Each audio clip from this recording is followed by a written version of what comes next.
How to create a Patreon account.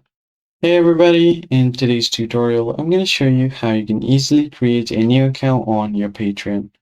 First thing you want to do is go to your web browser, click on the search bar and simply search for Patreon. Hit enter, and then you can just simply head over to your search. Now just go ahead and click on the first link and go to patreon.com. If you already have an account, you can click on login and simply log into your account. I'll just go ahead and click on get started for now.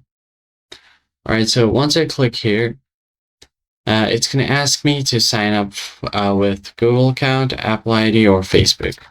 You could also additionally continue with your email. So I'll just quickly do that.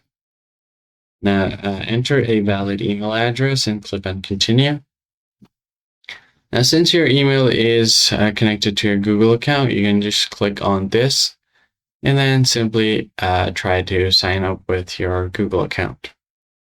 I'll just quickly do this. Enter your creator name. So let's just do that and click on continue. So if you are a creator, you can just do that. And if you want to join as a fan, you can do that as well. Click on it and you should be able to sign in without any problem. So that is about it, guys. I hope this tutorial was helpful to you, and I'll catch you guys in the next one. Thanks for watching.